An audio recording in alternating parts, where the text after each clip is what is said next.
Cet entraînement technique fait suite à la séance en pente de la précédente vidéo. On commence par une phase de jonglerie où nous faisons 50 jongles pied droit, suivi de 50 jongles pied gauche, 20 de la tête et 50 jongles des deux pieds en alterné. Cette phase de jonglerie va nous permettre de récupérer activement et de se mettre en haute techniquement. On passe ensuite au premier exercice sur lequel on place 3 coupelles sous forme d'un angle droit. On fixe un premier côté du pied droit, puis on se replace du même pied, et on fixe immédiatement l'autre côté du pied gauche. On répète l'exercice pendant 1 minute. En général, 2 touches suffisent pour arriver à la coupelle. Une fois qu'on maîtrise l'exercice, on essaie de le réaliser le plus rapidement possible, tout en restant précis sur les différentes touches de balle.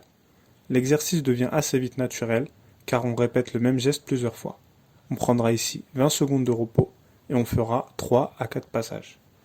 Le second exercice consiste à fixer 4 coupelles alignées. On fixe les 2 premières du pied droit et les 2 suivantes du pied gauche. On répète ici l'exercice pendant 1 minute, on prend ensuite 20 secondes de repos et on réalise 3 à 4 passages. Cet exercice, ainsi que le précédent, vont grandement aider à développer un bon pied d'appui, donc un bon équilibre.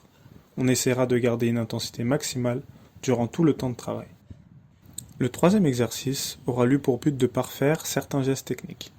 On placera quelques coupelles assez éloignées les unes des autres et on réalisera le geste en question à chaque fois qu'on arrive à l'une d'entre elles. On fera entre 3 et 4 passages par variante.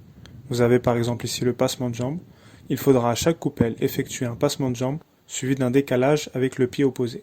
On essaiera d'être le plus explosif possible. Nous avons ensuite le geste du râteau sous la jambe qui est aussi très efficace où dans le même principe on réalise le geste successivement du pied droit et du pied gauche. Nous avons ensuite le fait de contourner chaque coupelle avec l'extérieur du pied, puis avec l'intérieur du pied comme vous le voyez à l'écran. Il n'y a pas de temps de repos particulier, on se replace simplement en marchant, puis on répète l'exercice. Pour l'exercice suivant, on combinera une phase de vivacité suivie d'une phase de technique. On placera quelques coupelles sur une même ligne. Ici aussi, on pourra faire l'exercice avec plusieurs variantes. Concernant la vivacité, on pourra par exemple placer 2 pieds entre chaque espace, cela de manière latérale ou de face. On pourra aussi le faire en pas chassé, avec des pas plus ou moins grands. Pour la variante technique, on pourra réaliser l'exercice du pied droit, du pied gauche, en double contact, en intérieur-extérieur des 2 pieds, ou encore en alternant une semelle et 2 extérieurs. On fera ici aussi 3 à 4 passages par variante, avec un temps de repos similaire à l'exercice précédent, ce qui veut dire juste le temps de se replacer. Enfin, le dernier exercice qui va travailler le contrôle orienté, la passe ainsi que la prise d'information. On placera 4 plots sous forme de carré, puis on effectuera des passes face à un mur ou un coéquipier. On devra à chaque fois contourner un plot, puis recommencer et faire les suivants. On rajoute comme variante le fait de prendre l'information à chaque fois qu'on va recevoir le ballon, afin de prendre ce réflexe qui est très important. On pourra faire une pause après avoir complété les 4 plots, ou continuer. On réalisera cet exercice pendant environ 5 minutes. Il faudra ici aussi mettre un maximum de vitesse tout en se concentrant sur une bonne exécution durant l'exercice.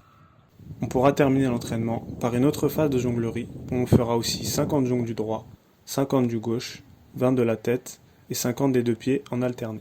L'entraînement se termine après la jonglerie.